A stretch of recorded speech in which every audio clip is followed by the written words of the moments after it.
Bonsoir, bienvenue. Merci d'être au rendez-vous des grandes questions, votre hebdo-philo du jeudi soir.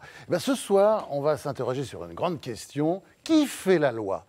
Les puissants, les journalistes, les magistrats, les policiers? On va en parler avec le patron du groupe de presse La Provence, Bernard Tapie, auteur de Un scandale d'État, oui, mais pas celui qu'il vous raconte. Fabrice Arfi, qui est lui le numéro 2 de Mediapart, l'homme orchestre, qui publie Le sens des affaires aux éditions Kalman-Levy. Et puis, enfin, le magistrat honoraire Philippe Bilger, qui publie 72 heures aux éditions La Joanie. Face à eux, nos trois agrégés de philosophie que le monde entier nous envie. Mazarine Pinjot, Sophie Nordman, Eliette Abécassis. Pendant toute cette émission, vous pourrez réagir sur #LGQ pour les grandes questions. Il y a du public dans la salle, c'est les élèves de l'Institut national de l'audiovisuel supérieur, l'INASUP. Mais alors, ils ont juste le droit d'applaudir ou de temps en temps de protester s'ils ont envie. On va commencer tout de suite avec vous, Bernard Tapie. La première question, là, vous avez eu très souvent affaire à la justice. Ouais. Et à l'arrivée, enfin vous avez eu beaucoup de non-lieux aussi d'ailleurs, mais, pas à l'arrivée, vous la trouvez comment la justice de notre pays? Ça, c'est une question ridicule. Merci. Ça commence bien. Non, c'est ridicule complètement. Non, mais ça commence. Vous savez bien que vous ne pouvez pas dire autre chose que je crois dans la justice de mon pays. Ça va de soi. Personne ne le pense, mais tout le monde le dit. Mais oui, on pourrait dire, vous pourriez dire, j'ai eu tellement de non-lieux que... Mais je vais peut-être vous dire ce que j'ai envie de dire, quoi. Allez-y. Voilà. Juste une fois, parce qu'il n'y a pas la justice. Il n'y a pas la justice. Il y a des étapes de la justice. Alors, si vous me dites ce que je pense de la justice, qui est représentée par des magistrats qu'on appelle les magistrats du siège, qui étudient les dossiers plusieurs mois, qui les étudient au point de savoir contradictoirement ce qui se dit, qui, je note au passage, ne disent jamais, ne dévoilent jamais le résultat de leur investigation, jamais. Je veux dire, ils ne balancent pas dans la presse. C'est-à-dire que jamais vous avez le matin même d'une décision de justice, alors qu'ils sont 3, alors qu'il y a un greffier, alors qu'ils sont au moins 5, 6 à connaître, vous n'avez jamais une fuite, parce qu'à ce niveau des magistrats, il y a une responsabilité, il y a un professionnalisme qu'on doit saluer. Philippe Bilger, il boit du petit lait. Je peux aller après ? Non, continue. Après, il y a ceux qui mélangent un peu leur métier d'investigateur, de chasseur. Ça, c'est nous, ça. Et non, ça c'est pas de vous, c'est les magistrats instructeurs qui ont découvert, à l'occasion des affaires criminelles, que la presse pouvait être un associé formidable. J'ai connu moi-même un procureur qui appelait ça « j'affole la meute ». C'est-à-dire que tous les actes qui sont spectaculaires, garde à vue, perquisition, mise en dépôt, menottes à la main, puis des fuites dans les journaux, puis tout ce système-là est un système qui permet, le pense-t-il, de déboucher sur la vérité. De temps en temps, ils ont raison, ça débouche sur la vérité, et la vérité n'a éclaté que de l'ensemble de ce cirque organisé, et de temps en temps, non. Alors quand c'est oui, bravo, quand c'est non, ça fait des dégâts irréparables. Irréparables. Parce que vous êtes soumis pendant des mois, parfois même plus longtemps, parce que l'instruction dure 5, 6, 7 ans, à la suspicion, à la dénonciation, à de la calomnie, relayée toujours par un ou deux médias dont c'est le métier, non pas de faire de l'investigation, parce que ça, c'est un métier noble, non, de faire le petit toutou qui va porter au grand public le petit message du magistrat instructeur ou du procureur, souvent associé d'ailleurs. Donc voilà, si vous me dites qu'est-ce que je pense de la justice, je dis que la justice, elle est noble, elle est brillante, elle est compétente, elle est professionnelle quand il s'agit des gens qui vous jugent. Et Dieu merci, je suis passé entre leurs mains, j'en suis sorti, à part pour l'affaire d'OM, totalement indemne. Chaque fois, mais il y en a malheureusement qui n'ont pas eu la chance d'aller jusque-là, qui se sont suicidés avant. Alors, votre plus mauvaise expérience, c'était quoi? C'était la prison, quoi. C'était l'OM. Non, la prison, c'est pas la plus mauvaise expérience. C'est d'être jeté comme ça, vous êtes le dernier des derniers, vous avez fait des choses horribles, vous êtes machin, parce que vous faites s'ouvrir les gens qui sont autour de vous. Ce n'est pas votre souffrance à vous qui fait le plus mal, c'est la souffrance que vous entraînez chez les autres, chez vos parents, chez vos enfants, chez vos amis, chez votre femme, parce qu'eux souffrent aussi. Et la pire expérience? La pire expérience, je vais vous dire, c'est celle qui apparaît la moins grave, parce que la séquence était très courte. Rappelez-moi, je suis ministre, Personne, ni à droite ni à gauche, supporte cette idée. Personne. Comment ce scélérat, cet intrus, il rentre, il devient ministre. Ça, c'était, ils l'avaient tous, rappelez-vous, en travers de la gorge. Mitterrand, vous l'avez dit, je crois. Il avait fait gaffe. Bah lui, vous avez fait gaffe et vous n'avez pas fait gaffe, quoi. Si, non, mais je ne vais pas vous dévoiler les conversations avec François Mitterrand. Mais enfin, lui, il avait de l'estime pour moi. Et il l'a dit à toutes les reprises quand il a eu l'occasion de le faire. Mais cette expérience, je vous la finis. Je suis accusé d'avoir truandé Tranchant. Je ne sais pas si vous imaginez. Pour truander Tranchant, il faut se lever tôt le matin. Il faut être très fort. Oui, c'était les casinos. Hein. Et là-dessus, moi, on me met en examen. Et là, il y a un dilemme. Le président me dit, ne lâchez pas, j'ai confiance en vous. C'est un aveu si vous démissionnez. Et ce pauvre Béret, qui était déjà lui aussi très contesté, il me le demande. Pierre Bérégovoy, Premier ministre. Hein. Il me le demande, il me dit, Bernard, tu sors, je te promets, si tu as un non-lieu, tu reviens. Et donc je sors. Et je pense être libéré. Ils vont me foutre la paix. Et là, il y a ma photo à la une le lendemain, où je suis comme ça, et il marque, il est fini. Et là, j'ai vraiment eu l'impression que c'était vrai. Et là, j'ai eu 3 heures où, si ma femme n'avait pas été prudente, je ne serais plus là pour vous le raconter. Ah oui, carrément. Ah ouais. Ah oui. Ouais, ça, on passe tout près, là. Oui. Très près. Alors vous voyez que c'était pas un épisode très court, avec une violence incroyable, où tu penses que tu as donné ta jambe en pâture aux chiens qui vont te la bouffer, tu dis pendant ce temps-là, ils vont me foutre la paix. Non, non, non, ils ont la jambe, on va essayer d'avoir le reste. Et le bon souvenir, le meilleur souvenir de la justice? Le bon souvenir, c'est je suis transporté dans le fourgon qui me ramène à Luynes, à la prison d'Aix, parce que Mme Joly m'avait fait extraire à 5 h le matin, 10 heures de fourgon, 3 heures de, comment s'appelle la geôle en bas? Dépôt. Le dépôt, elle me fait monter. Il y a un nom spécial. Attends, il y a un nom le spécial. dépôt. Oui, enfin, il y a un nom Elle me fait spécial monter à à 8 Paris. heures. Oui. Je suis parti depuis 5 h la veille. À 8 h, elle me fait monter. Elle rentre dans le couloir à 11 h. La souricière, ça s'appelle, pardon. Voilà. Hein, voilà. Elle rentre, elle me fait monter à 11 h. À 11 h, elle me signifie une nouvelle mise en examen. Elle me dit, monsieur, voilà, vous pouvez repartir. Je repars. C'est-à-dire que je redescends la souricière, j'attends de nouveau, parce qu'il fallait qu'elle m'informe qu'elle me mettait de nouveau en examen. Donc j'ai fait en tout 45 heures dans un camion à 50 degrés, parce qu'on était au mois de juillet. Mais le camion s'arrête pour faire de l'essence. Et là, le brigadier chef, celui qui était le patron, les autres sont en train de boire un coup, il vient vers moi, j'étais dans la cellule du fourgon, il ouvre la porte, il me donne son portable, et il me dit, si vous voulez dire un petit mot à votre femme. Là, ce geste-là... À ce moment-là, tu mets 10 minutes avant de pouvoir téléphoner, tu vois, tellement ça fait du bien, quoi. Donc, à tout moment, on rencontre des gens qui, voilà. Après ce qu'il vient de dire, Philippe Bilger, il faut changer la justice ou pas? Il y a une majorité écrasante de Français, hein, c'est pas loin de 90%, hein, qui disent qu'il faut changer tout. Je trouve que le pourcentage est tout de même excessif. D'abord parce que la justice n'est pas un service public comme les autres. On n'y va pas volontiers, comme on peut prendre le bus ou le métro. Et quand j'ai entendu Bernard Tapie, je suis frappé d'entendre, je suis heureux de le rencontrer sur votre plateau, une vision à la fois très talentueuse, très dévastatrice, mais infiniment caricaturale de la justice.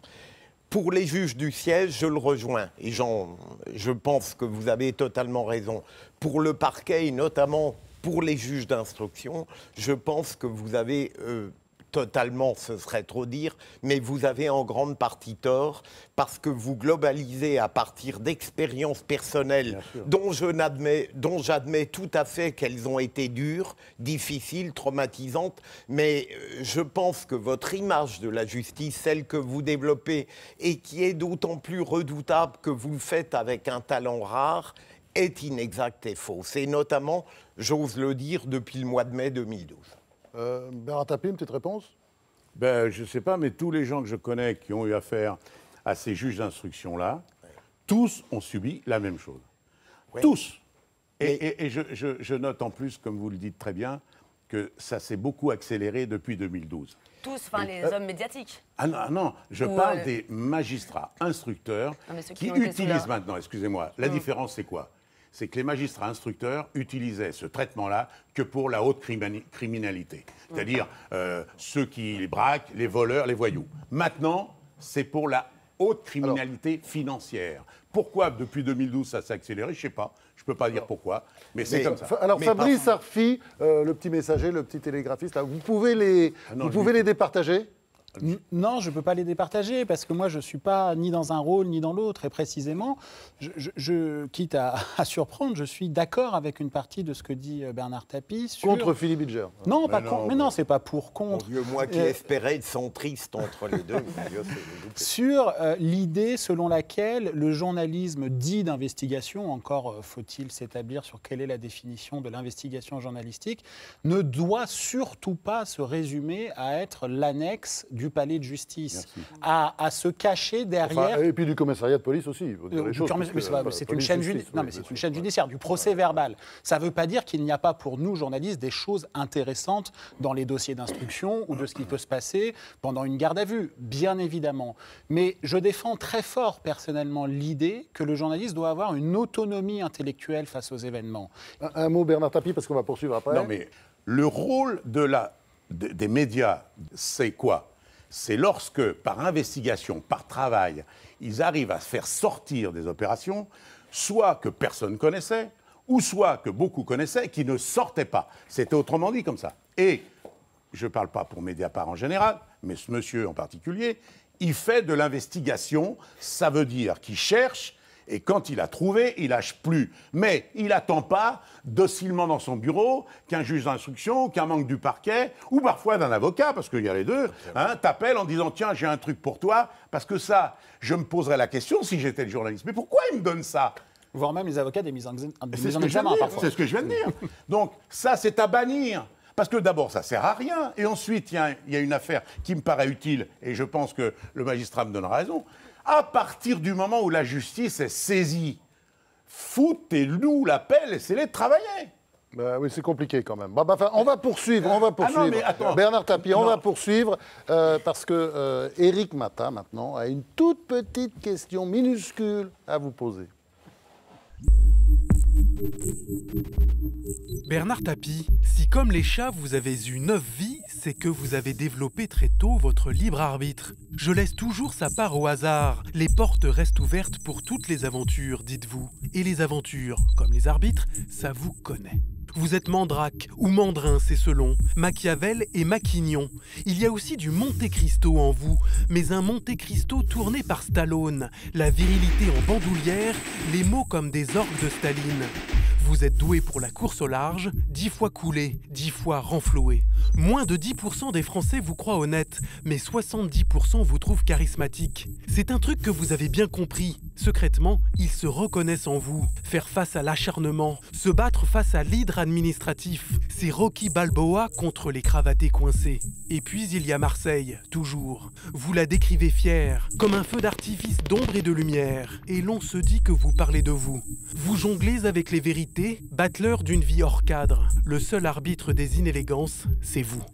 Après 20 ans de Mahabharata judiciaire, 165 jours de prison et une poignée de mises en examen, vous avez une certaine idée de la justice. D'où ma minuscule question. Si vous aviez fait carrière dans la magistrature, quelle fonction auriez-vous choisi, Bernard Tapie?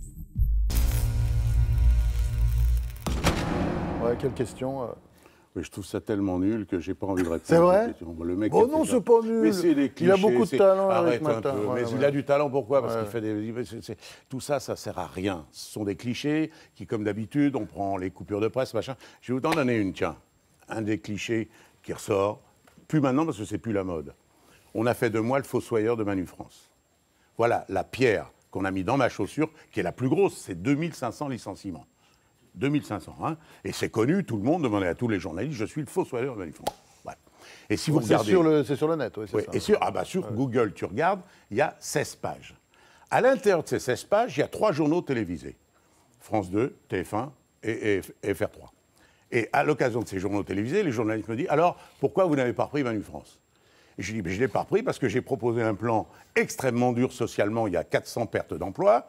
Les syndicats n'ont pas voulu. Je le regrette pour eux, car au lieu de 400, dans quelques années, ça sera 2500. » Autrement dit, heureusement qu'il y a ces journaux télévisés de l'époque qui témoignent du fait que je n'ai jamais repris Manu France. Jamais.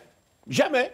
Mais il a suffi qu'il y en ait un jour qui fasse un papier, c'était sur FR3, dans lequel on me mettait le fossoyeur de Manu France. Donc, c'est ça. Ça, c'est, tu vois, ce que tu as fait, enfin, ce que vous avez fait là, c'est l'ajout de tout. Alors avec talent, parce que c'est sympa, ou c'est pas. Bah oui, donc j'ai pas envie de répondre. c'est bien. Moi, je vais vous dire quelque chose. Je vais reposer la question d'Éric Matin Alors, d'une autre posez-moi la manière. question. Alors voilà. Alors la non, question, d'une sur autre quel manière. métier Si vous je étiez, ferais, j'aurais fait avocat. avocat, Voilà. bah voilà, bon, Voilà. très bien, voilà. Et si vous étiez ministre de la Justice, par exemple Ça François peut pas Hollande se passer, ça. décidait de vous J'ai demandé à François nommer Mitterrand, il n'a pas voulu. ministre de la Justice, quelle serait votre première décision? Alors, une seule que j'ai essayé de faire passer quand j'étais député. La fin du secret de l'instruction. Point. Et à régler tous les problèmes. L'instruction, elle est sur la table. Elle est visible par tout le monde.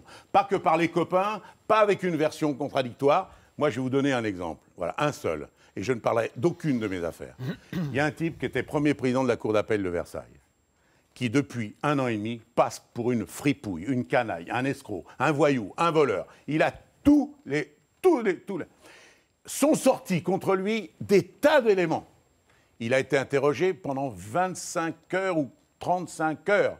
Vous n'avez jamais vu, nulle part, une seule de ses dépositions, une seule des réponses aux attaques qu'on lui fait. Jamais. Et vous ne le verrez qu'au jour de l'audience, quand effectivement, parce que leurs avocats, moi je les trouve sots, parce que leurs avocats, ils pourraient faire sortir. Mais non, ils se réfugient derrière, on ne mange pas de ce pain-là, et le président non plus. C'est-à-dire que Estou, pour ne pas le citer, trouve que ce serait incongru qu'il fasse sortir par ses avocats les éléments à décharge. Donc voilà un mec qui passe maintenant pour le restant de ses jours. Sa fille a fait 2 tentatives de suicide, lui il a fait une crise cardiaque, et il est en train d'attendre le coup de grâce, qui n'arrivera pas, car le coup de grâce devrait être donné par un magistrat du siège, qui ne le donnera pas, parce que moi je vous le dis, je vous l'affirme, il n'y a que dalle. Il n'y a que dalle. Alors, la question qu'on va se poser tous maintenant, c'est les puissants sont-ils au-dessus des lois? Bon, là-dessus, il y a la célèbre formule de La Fontaine, hein, selon que vous serez misérable, etc.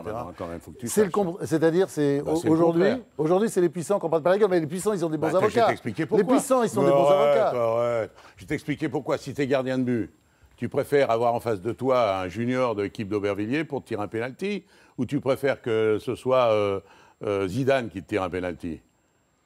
Tu as vu qu'il y a quand même des magistrats qui arrivent, c'est ceux que j'ai en ce moment, justement. Pas un mot directement, pas une photo, ils sont jamais en vedette. Et j'en ai connu un, on finissait l'interview, il était déjà sur le plateau, il était en train de faire à la télé. Donc ceux-là cherchent quoi? La notoriété. Et la notoriété, c'est comme le rémora. Vous savez, le rémora, c'est un poisson qui se colle sous le requin et qui, comme ça, a l'impression d'être un requin. Eh bien, il y a des gens qui prennent votre notoriété et grâce au fait qu'ils s'attaquent à vous, eh bien, ils finissent par être du même niveau de notoriété.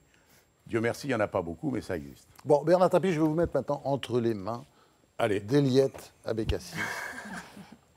Alors, est-ce que vous avez l'impression que la justice a fait de vous un bouc émissaire? Donc, que vous jouez vraiment un rôle dans la régulation de la paix sociale, c'est-à-dire on prend quelqu'un, on l'identifie, on le convainc de sa culpabilité, c'est ça le mécanisme du bouc émissaire. Vous n'imaginez et pas. on le met de côté. Et aujourd'hui, non, mais je voudrais aujourd'hui, en fait, les sociologues, enfin, ça c'est la théorie de René Girard pour les sociétés archaïques. C'est trapu, hein. Oui, mais aujourd'hui, les sociologues ont réinterprété le bouc émissaire, enfin cette théorie du bouc émissaire, en donnant des critères du bouc émissaire idéal pour notre société. Il est provocateur, anxieux, fier de montrer sa réussite, affiche leurs vertus haut et fort, n'ont pas les mêmes ambitions que les autres membres du groupe, n'acceptent pas les valeurs de ce groupe, incapables de contrôler leur colère, recherchent l'attention. Ça, c'est le bouc émissaire idéal aujourd'hui. Est-ce que vous avez l'impression... C'est Bernard Tapie, là, non? Non. Vous avez fait le portrait de Bernard Tapie. Regardez, parce que je réponds quand même, puisque vous posez une question, il faut que j'y réponde. Bouc émissaire, jamais eu ce sentiment-là. Simplement, il se fait que pour des raisons qui tiennent au hasard, à un moment donné de ma vie, je deviens symbole de la réussite. Et on utilise ça, en particulier le président de la République de l'époque, qui pense que la France a une mauvaise image de ses chefs d'entreprise et des entrepreneurs. On fait une émission, tenez-vous bien, qui s'appelle Ambition. Donc ça dit son nom. Et symboliquement, il se fait que l'ambition, réussir, tenter, c'est à la mode à l'époque. Et donc, je suis, d'une manière imméritée, porté au nu. Immérité totalement. J'ai rien fait d'exceptionnel qui justifie un tel engouement dans les opinions publiques, dans les sondages, je suis partout pareil, en tête. Puis, il se fait que l'époque change. Aujourd'hui, je suis le contraire du symbole qu'on doit vendre. Je suis le symbole qu'on doit détruire. Parce que la réussite individuelle, l'ambition, quel gros mot. Aujourd'hui, on voudrait faire une émission de télé qu'on appellerait Ambition. On dirait, mais il est fou, c'est un gros mot. Donc malheureusement, je vis plus mal maintenant, alors que je ne méritais pas les honneurs de l'époque, je ne méritais pas non plus d'être pris en cible de la même manière. Mais il faut savoir que l'époque a changé. Pourquoi ? Quand le destin des Français pouvait basculer en fonction de l'ambition de chacun de nous, on vendait l'ambition aux Français. Quand on n'a plus les moyens de vendre ça, on vend le malheur des autres. C'est-à-dire que chaque soir, après le journal télévisé, la façon de rendre les gens heureux, c'est qu'ils se tapent sur l'épaule en disant « Ben dis donc, on n'est pas si mal que ça. Hein. » Donc on est dans une période où tous ceux qui dépassent la tête ont à affronter la nécessité de descendre les idoles. Mazarine Pinjot ? Dans votre livre, on a effectivement l'impression que la justice est aussi un jeu, c'est-à-dire que chacun s'en sert, et notamment pour la faire traîner. C'est essentiellement dans la temporalité de la justice qu'il y a du jeu, d'une certaine manière, pour faire traîner des procès, en se disant peut-être qu'on va oublier, etc. Vous êtes un joueur, Bernard Tapie. Vous aimez jouer, vous aimez vous aventurer sur des terrains nouveaux, vous vous êtes décrit comme tel, et j'ai l'impression qu'effectivement, il y a quelque chose chez vous comme ça de l'aventure, enfin vraiment du jeu. À quel moment l'espace dans lequel vous êtes rentré, à savoir justement à la fois l'espace judiciaire et médiatique, n'est plus du tout un jeu, et politique? Parce que c'est essentiellement lorsque vous entrez en politique que le jeu n'a plus tout à fait les mêmes règles et que là, il est question effectivement parfois de morts violentes, parfois on parlait de Bérégovoy tout à l'heure. C'est-à-dire que l'arène n'est plus tout à fait celle d'un jeu, l'arène est plutôt celle d'une grande violence. Et que faut-il... Quelle est l'armure par rapport à ça? Quelle est la dose d'indifférence qui est, à mon sens, contradictoire avec le plaisir du jeu? Alors, la dose d'indifférence n'existe jamais, mais la souffrance est tempérée par le fait qu'on sait par expérience que c'est, comment j'allais, un doux moment à passer, mais que ça se finira pas mal. Et ça se finira pas mal parce que tout à l'heure, j'ai rendu hommage au fait que, par exemple, les 9 mises en examen que j'ai eues depuis l'affaire OMVA, j'ai eu 8 non-lieux, une relaxe. Donc, oui, j'ai l'espoir. Mais en même temps, vous connaissez bien l'adage, il n'y a pas de fumée sans feu, à partir du moment où on est inculpé... Alors là, si je suis sensible à l'opinion publique, je suis mort. Ouais. Évidemment, mais j'y suis pas sensible. La preuve, c'est que dans mes pièces, il m'arrive de jouer avec. J'ai commencé une pièce en étant sur scène et en disant... Bon, moi, je vais vous dire tout de suite, il s'agissait d'une pièce d'un salaud, qui n'a pas de morale, qui n'a pas tout ça. Et je dis, je vous signale, hein, moi, je veux d'abord vous dire, je déteste les menteurs et je déteste les voleurs. Et toute la salle éclate de rire. Parce qu'en réalité, évidemment, c'est absolument insurmontable. Parce qu'il n'y a pas de fumée sans feu. Il y a Julliard, qui a beaucoup de talent, qui un jour a dit... La présumée innocence, d'accord, mais pas 8 fois, parce que j'avais 8 mises en examen. Donc, hein, on ne peut pas être 8 fois présumé innocent. Donc, c'est pour dire que la vraie souffrance, elle existe quand, et ça m'est arrivé, d'avoir commis des vraies fautes. Parce que la sanction la pire, c'est celle de votre conscience. Quand votre conscience vous dit « tu as mal agi », et ça m'est arrivé d'avoir mal agi, et vous savez... J'ai eu une phrase c'est peut-être ça qui a fait que M. Montgolfier est revenu sur ce qu'il a dit. D'abord, parce qu'il a appris des choses entre-temps. Éric de Montgolfier, donc le procureur qui vous avait poursuivi au moment de l'affaire. Je lui ai dit, quand il m'a mis en prison, vous m'avez mis en prison pour des choses que je n'ai pas faites, mais j'en ai tellement fait d'autres pour lesquelles je ne me suis pas fait prendre que je ne vous en veux pas. Alors, Fabrice Arfi, vous êtes l'étoile montante du journalisme d'investigation. Vous publiez Le sens des affaires. Bon, ce sont toutes ces histoires que vous avez suivies, parce que vous avez sorti quand même un grand nombre de scoops, hein, il faut bien le dire. Jamais seul, question, c'est une histoire collective. Oui, jamais seul, d'accord. Justement, c'est ma question, un peu vicieuse. Ouais. Mais justement, c'est jamais seul parce que c'est avec les juges, c'est avec les policiers que travaillent les journalistes d'investigation. On ne peut pas faire autrement. Hein. Moi, j'ai fait aussi de l'investigation. Attendez, on va chercher la peau à la source. Mais je peux Attendez, elle ne tombe pas du ciel. J'ai la faiblesse de penser que vous avez lu le livre et donc que vous avez pu y constater que ça n'est pas le cas. Si je prends l'affaire Bettencourt, l'affaire Karachi, l'affaire Takedine, l'affaire Kadhafi, l'affaire Cahuzac, toutes ont été des récits journalistiques avant que la justice s'en saisisse. Alors, à partir du moment où les juges, les policiers s'en saisissent, parce qu'il peut y avoir d'éventuels délits derrière les informations, bien évidemment, je ne fais pas comme les trois singes et je ne m'intéresse plus avec des pudeurs que je n'aurais pas à savoir. Mon métier consiste à être curieux. Mais non, un journaliste n'a pas à découvrir des délits ou à qualifier moralement ou pénalement des choses. Mais bien évidemment qu'il se peut que parfois le travail du policier ou le travail du magistrat aille dans une direction qui est celui de la recherche de l'information et de la vérité. Sauf qu'un juge, il est là pour amener un dossier devant un tribunal, les magistrats du siège, qui, pour le juge d'instruction, qui pense qu'il y a des délits commis, pour qu'il y ait des condamnations, pénales. Ça n'est absolument pas mon rôle. Mon rôle est celui d'être une sorte d'instituteur du réel, de venir mettre sur la table des informations d'intérêt public et créer, et je l'assume très bien, de l'intranquillité. Parce que je pense que ces informations, au-delà des affaires, nous permettent de questionner ce qui nous entoure, notre République, notre démocratie, nos institutions. Et c'est cette intranquillité-là dont le journalisme est, je crois, l'un des meilleurs vecteurs. Donc non, je ne me conçois pas du tout comme la courroie de transmission du travail policier. Les journalistes sont-ils au-dessus des lois, Bernard Tapie ? Déjà de fait. Je lis beaucoup Mediapart, figurez-vous. Ne serait-ce que pour être au courant de mes affaires. C'est vous l'abonné, alors ? C'est lui la source. Je vais vous faire un aveu, j'ai été abonné gratuitement. Pour qu'il puisse répondre. Figurez-vous que je vous lis donc, et là, récemment, on ne Ouais. va pas parler de laquelle, mais vous allez comprendre laquelle. Là où je comprends moins, vous avez été à l'origine d'une affaire qui est très importante et qui est très grave. Elle est entre les mains de magistrats, les magistrats travaillent, ils lâchent rien, et d'un seul coup, ils découvrent, alors c'est réel, c'est pas réel, je ne sais pas quoi, où ils font une expertise et ils s'aperçoivent qu'un document qui était contesté par celui qui était censé l'avoir écrit d'ailleurs. On parlait de l'affaire libyenne. Ouais. Tout le monde a compris que c'est l'affaire Kadhafi. Enfin, les versements Celui qui a supposés à écrit Nicolas la Sarkozy. lettre a toujours dit c'est pas moi, c'est pas vrai, je suis pas l'auteur. Qu'est-ce que fait le juge d'instruction ? Il fait faire une expertise de l'écriture. Et l'expertise de l'écriture, unanime, à 3 experts, disent ça l'est.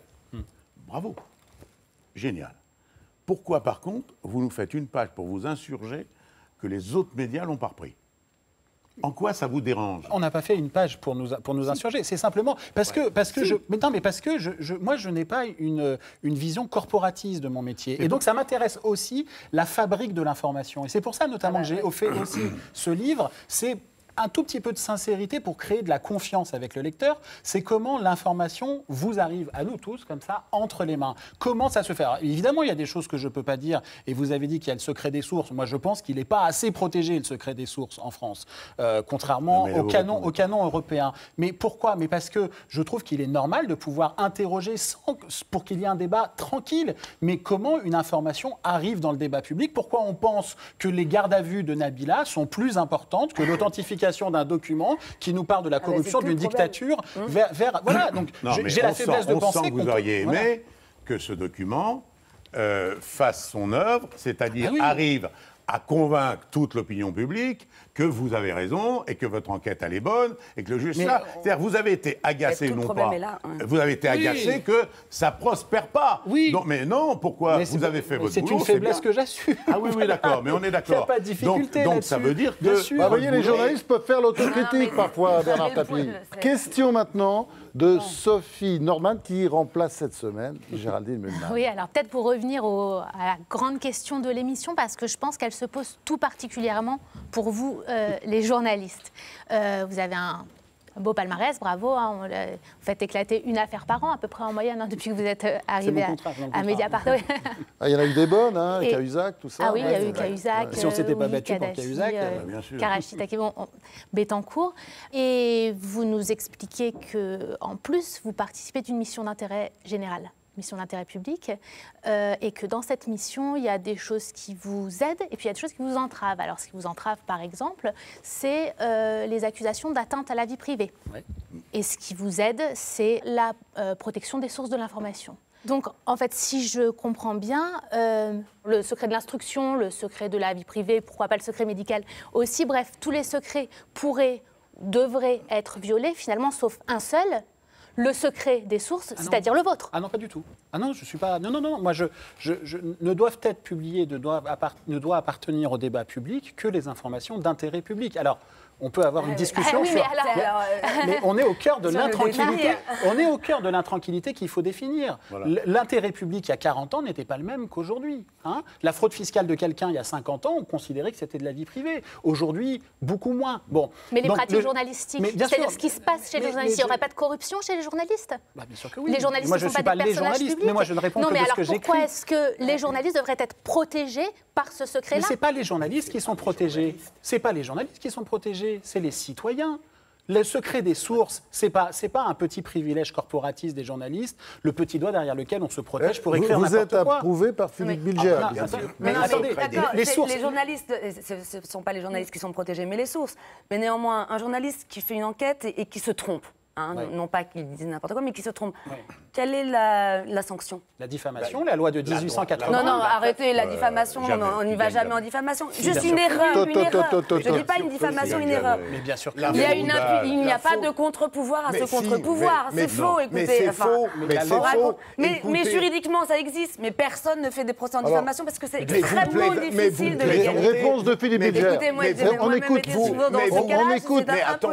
On écoute Philippe Bilger. Non, mais en plus, je ne parle pas de diffamation, je parle d'erreur. On vous donnera les factures d'honoraires de tous nos avocats pour vous prouver on ne peut pas dire que les journalistes ne sont jamais poursuivis pour diffamation, voire pour injure. La procédure de presse les protège, je vous rejoins sur ce plan, mais il y a une multitude de procès. Lorsqu'un journaliste dit une erreur, ça peut être une faute civile, ça peut être une diffamation. Il y a l'exception de vérité, la bonne foi. Fort bien, fort bien. Mais juste, il en reste quoi? Il y a une condamnation, sauf que l'info, elle est passée, c'est trop tard. Je veux dire, ce qui reste, c'est l'info. Vous voudriez quoi? Qu'on les condamne à mort? Qu'on fasse quoi? Oui, je suis pour le renouvellement de la guillotine. Je ne vois pas ce que vous proposez comme alternative. Non, je trouve que... Enfin bon, tu en parles, je trouve qu'on ne fait pas... Je trouve que les journalistes eux-mêmes ne font pas assez le ménage dans leur métier. C'est tout. Proposition de Bernard Tapie. Quand il y a un vol dans un magasin, que la personne est condamnée, on n'a pas forcément ramené le butin à la personne qui a subi un préjudice. Donc oui, bien sûr qu'on est sur quelque chose. Et évidemment, les personnes qui sont victimes des diffamations quand elles ont lieu, les journalistes ne sont pas au-dessus des lois et nous avons à répondre de nos écrits devant la loi. S'il y a le secret des sources, c'est parce que c'est à nous d'assumer judiciairement. C'est pas aux sources qui prennent des risques professionnels, qui parfois prennent plus que des risques professionnels pour nous parler, pas pour nous parler pour le plaisir. Enfin, dans le monde, elles sont balancées allègrement. Mais moi, l'affaire Jouillet, là, hop, on balance. Moi, je ne travaille pas au monde. Mais j'aimerais, juste après, on discute, mais j'aimerais vraiment répondre à la question sur les secrets et tous les secrets dont on se ferait pour mission de les violer par principe. Pas du tout. Ah non, j'ai pas dit ça. Non, dans la mesure où il y a... Mais non, mais moi, je suis pour... Le journalisme s'arrête à la vie privée. Ce que je ne tolère pas... On est content de vous l'entendre dire. Bien sûr que oui. Ce que je ne tolère pas, c'est que la vie privée soit un alibi pour ne pas révéler des informations d'intérêt public. De la même manière que le secret bancaire ou le secret défense sont parfois des alibis. Le secret défense est un alibi pour protéger des informations qui n'ont rien à voir avec la défense nationale. On sait bien que quand il y a une loi, elle peut toujours servir d'alibi pour certaines... Ça, c'est le principe même de la loi. Est-ce que pour autant, on doit la violer? Il y a une loi de secret défense, elle peut servir d'alibi. Est-ce que pour autant on doit la violer? Il y a des gens qui profitent des lois sociales. Est-ce que pour autant on doit les abolir? Oui, mais là, moi je ne suis pas tenu au secret. Je ne suis pas astreint au secret de l'instruction. Je ne suis pas astreint au secret défense. Je ne suis pas astreint à ces secrets-là. Donc vous... Ma mission, mon ennemi, mon adversaire, c'est le secret. Mais j'ai tendance à penser que dans une démocratie, le secret doit être l'exception et la publicité, ce beau mot de publicité, la règle. Proposition de Bernard Tapie. La souffrance, quand elle n'est pas justifiée, elle vient surtout du fait qu'il y a une totale inégalité entre le traitement de l'accusation pendant qu'elle prospère et le traitement de la solution quand elle est bonne à la fin. C'est un pur scandale. Moi, je vais vous donner une information. Vous savez que je suis en difficulté dans un procès avec le Crédit Lyonnais. Ils ont lancé 2 procédures, une en annulation de l'arbitrage, une en révision. Je vais vous en apprendre une. J'ai gagné le procès en annulation. Pas un Français le sait. Pas un. Alors, attendez. Ça n'a été publié nulle part. Or, l'annulation, c'était le plus grave, car ça veut dire que plus rien n'existe. Alors, la révision. C'est une question que j'aurais posée aussi à Fabrice Arfi. C'est une autre histoire. Bien, hein. Une autre histoire de ce type. L'histoire de Jacques Toubon, qui a eu 3 mises en examen, qui a perdu toutes ses élections, il s'est retrouvé sans mandat, sans rien, et à un moment donné, 3 non-lieux. Rien dans la presse. Est-ce que c'est normal, ça? Ça les Est-ce intéresse que c'est pas. normal? Non, c'est pas normal. Donc, Non, c'est pas- mais on l'a attends. emmerdé pendant des années. À la fin, il était innocent, Ça ne reconnu les innocent. intéresse pas. Personne, pas une ligne dans les journaux.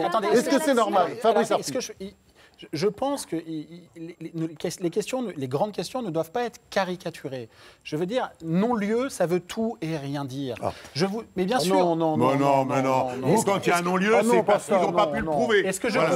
mais non, mais pas du si, tout. c'est vous l'avez écrit. Mais non, mais pas du tout. Laissez-moi vous expliquer. Je vous donne 3 minuscules exemples.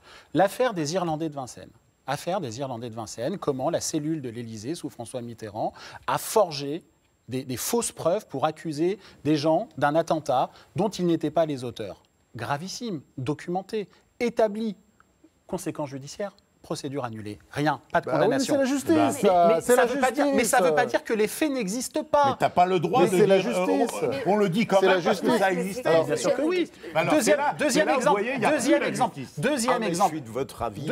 Deuxième exemple. Philippe Bilger Les est micros- l'avis de Bernard Tapie. oui, Attention, c'est intéressant là. Il se passe Laissez-moi quelque chose terminer. sur ce plateau. Laissez-moi terminer. Deuxième exemple, les micros du Canard enchaîné. Comment un pouvoir, c'était là sous la droite, a placé des micros pour espionner le Canard enchaîné. Procédure judiciaire, non-lieu.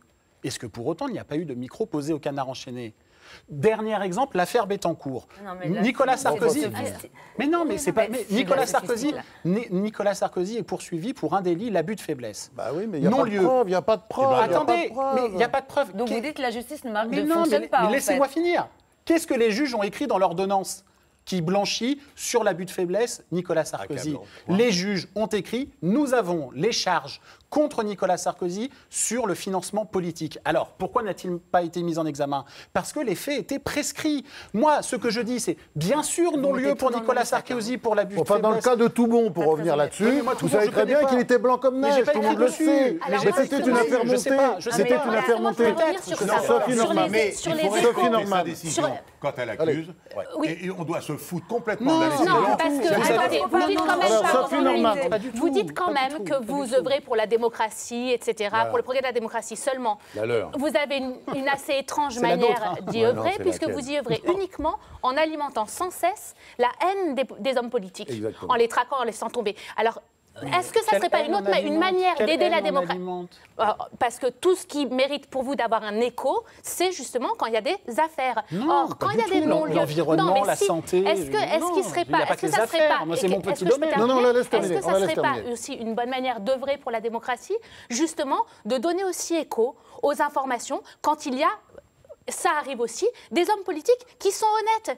C'est-à-dire que c'est comme s'il y avait deux poids, deux mesures. Faire un papier Il pour me dire semble que il n'a pour- pas commis de délit. Mais bien entendu, Bah non, mais bien sûr. Ah bah bien sûr, mais mais s'il y a des non-lieux, exactement, mais on l'écrit. parce que c'est- Mais la parce presse que ne là, le fait parce pas, que la ça, presse ça ne le fait fait pas. jamais, Mais Fabrice ça, Arpi, ça va aider jamais. la Et la démocratie. tienne compris. Jamais. Mais parce que Mazarine Pinjot. Non, mais parce que La tienne, ça vient pareil. exactement corroborer ce que dit Sophie. Bon, moi, je trouve que votre livre, il est passionnant. D'abord, bah oui. qu'on soit d'accord là-dessus, ça se lit comme un roman policier.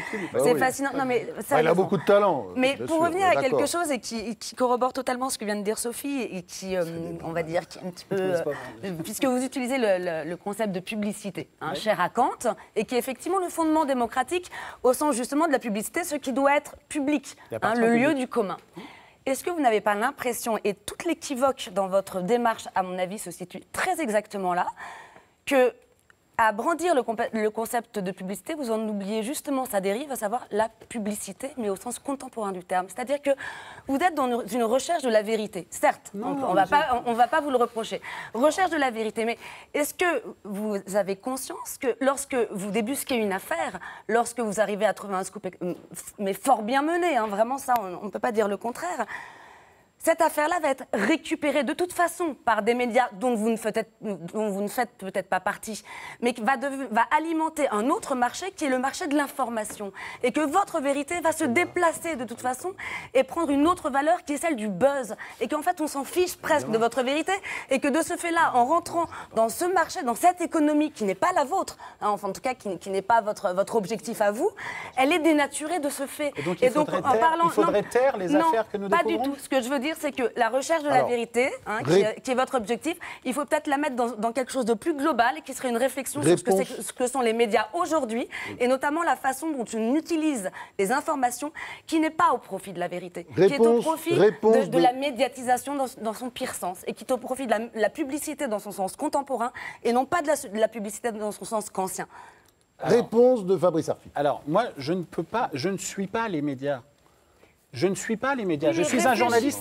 À quoi vous appartenez quand même? C'est pour ça que j'ai fait ce livre. Il en va d'une responsabilité. C'est pour ça que j'ai fait ce livre.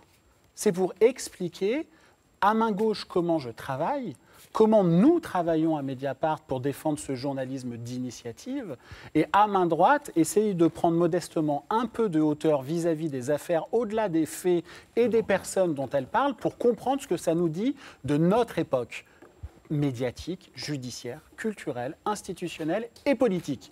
Voilà, en convoquant la littérature, la sociologie, un peu la philosophie, voilà.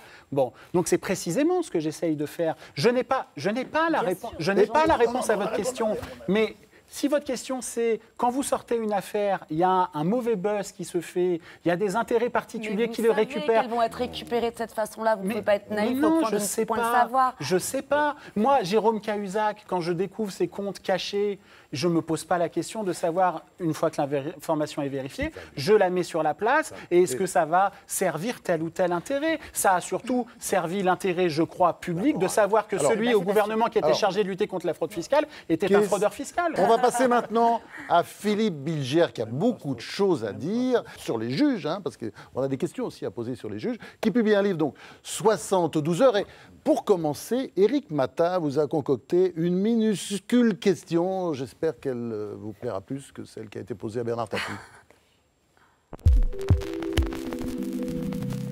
Philippe Bilger.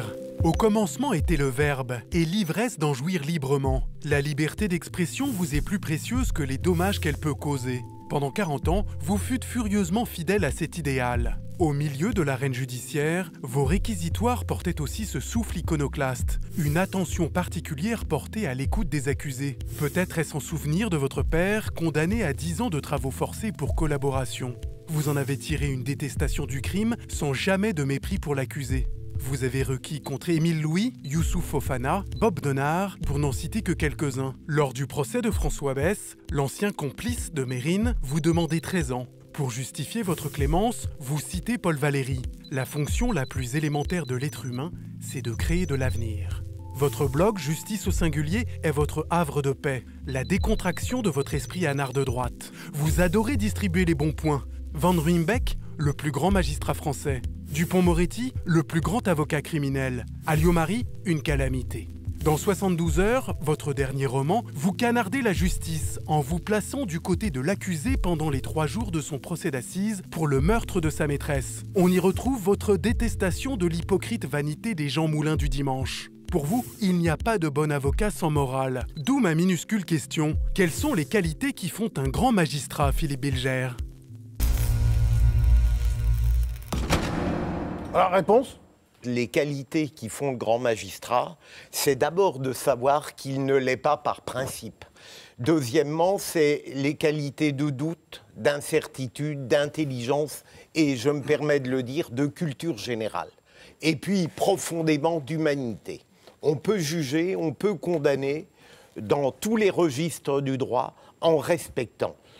C'est ce que j'ai essayé de faire, mais bien sûr, j'ai parfois eu l'esprit dans l'idéal et les pieds dans la glaive. Je ne saurais prétendre que j'ai été en permanence à la hauteur de ce que je viens de dire là. Alors, Philippe Bilger, on va se demander maintenant si les juges sont au-dessus des lois. Moi, je vais commencer, on va y aller carrément. Les citoyens, quand ils font des erreurs ou des conneries, ils en prennent plein la gueule. Les journalistes, aucun problème, ça continue comme avant, faut le dire, Fabrice Arfi, il faut le reconnaître. Et puis, alors, les juges, c'est presque encore mieux, ils ont des promotions. Regardez, l'affaire Outreau, le juge Bourgault, qui était quand même lamentable, il s'en est très très bien sorti. Aucun problème, on n'a même pas le droit de dire du mal. Mais au fond, c'est une tradition française, pas seulement dans la justice, que lorsqu'on a échoué, on a une promotion.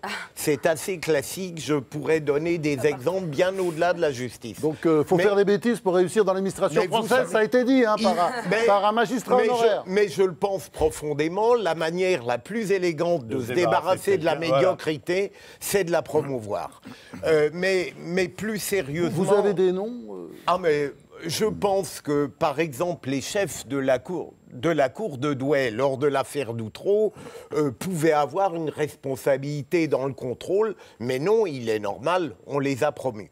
Mais plus sérieusement, il y a une multitude de petites procédures disciplinaires contre les magistrats devant le CSM, mais on les connaît peu, et elles concernent des dérives, des petits dysfonctionnements, pas toujours d'ailleurs dérisoires, de paresse, de défauts de sobriété, d'attitude vulgaire, mais plus profondément, moi je vous rejoins, si j'ai bien saisi le sens de votre question, je crois qu'il est fondamental de trouver un autre système pour la responsabilité des magistrats. Des journalistes, comme le disait tout à l'heure Mazarine Pinjot, et des magistrats, ce serait Absolument, nouveau. Hein. parce que le citoyen accepte volontiers que la magistrature ait du pouvoir.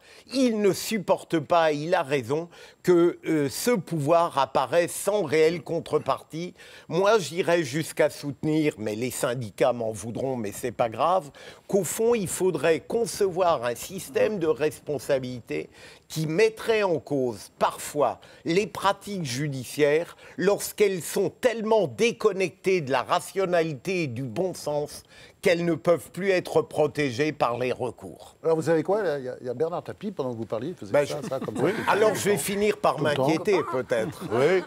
Non, mais on a quand même la chance d'avoir un système judiciaire qui comprend tellement d'étages que c'est très rare. L'affaire Doutreau, c'est différent, parce que là, il n'y a plus que lui. Mais il n'y a plus que lui, c'est-à-dire, je ne sais pas comment. Non, mais je veux dire que qu'est-ce que tu veux aller au-dessus de la décision d'une cour criminelle? Il n'y a pas grand-chose à faire. Ça a été la faute de toute une hiérarchie. Mais là, oui. C'est 67 magistrats. Ça commence par un juge et ça remonte en haut. On est d'accord. Tous les actes ont été validés. Justement, c'est ça que j'allais vous dire. Le drame, non, l'avantage, c'est qu'on a vraiment des étages. L'instruction, la chambre d'instruction, le première instance, l'appel, la cassation, bref.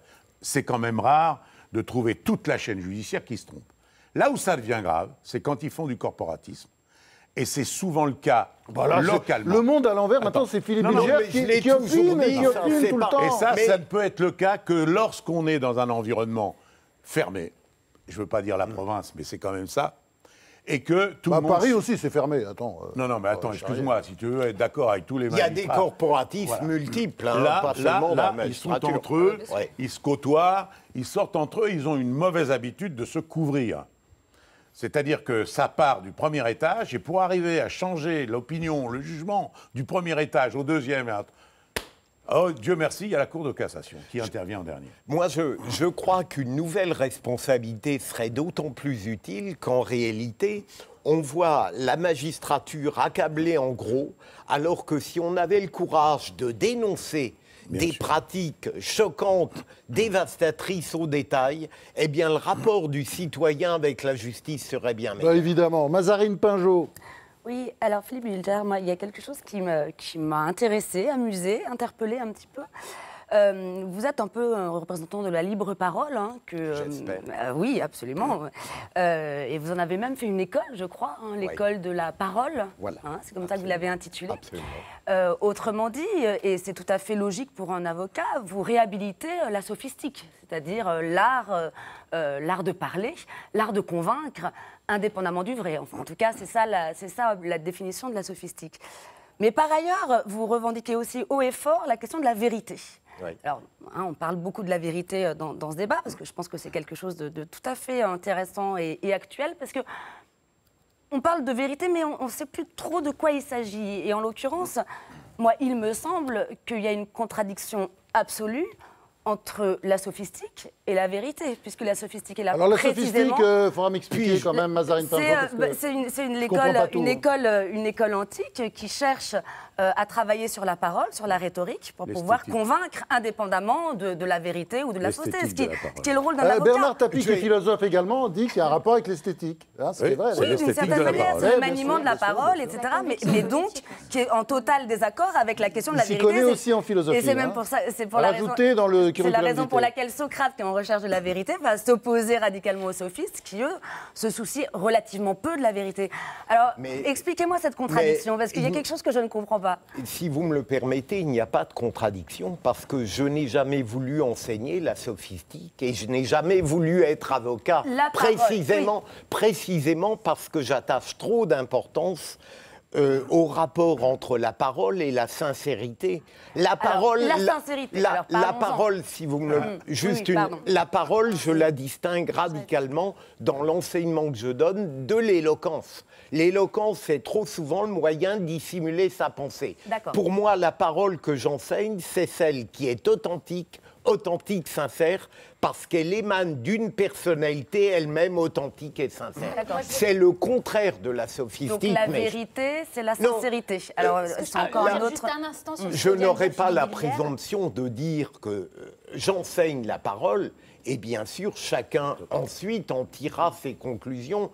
Mais même quand je m'exprime, j'espère ne pas donner l'impression que je suis dépositaire d'une sorte de vérité dans son essence. Ce serait absurde. En revanche, je crois qu'une parole véritable doit dépendre d'une personnalité authentique et s'attacher tout de même à formuler avec modestie et ambition une forme de vérité dont il n'aura jamais l'outrecuidance de penser qu'elle est universelle. Eliette. Alors, votre livre, votre roman, 72 heures, est une critique terrible du système judiciaire. Oui, autant les témoins qui sont, vous dites, une boulangère, un informaticien, qui n'ont rien à voir et qui ne s'intéressent pas vraiment à la chose. La juge qui fait ça aussi entre deux, elle s'occupe de ses enfants, bref, elle pense à autre chose. La presse qui influence la justice de façon déterminante dans votre roman. Et on a l'impression qu'il y a aussi une relation entre le héros et vous, puisque le héros, n'est-ce pas, vous êtes identifié à ce héros nihiliste terrible qui finira par se suicider.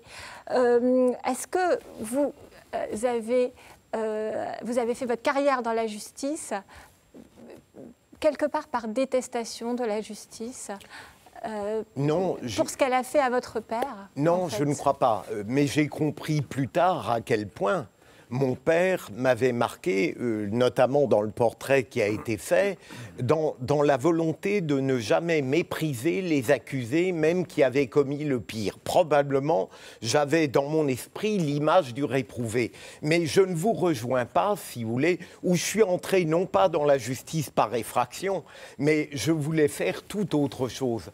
Mais je suis étonné par le regard que vous portez sur le livre, parce que je n'ai pas l'impression d'avoir été si négatif à l'encontre des magistrats. Mais vous avez sans doute raison, puisque vous l'avez lu.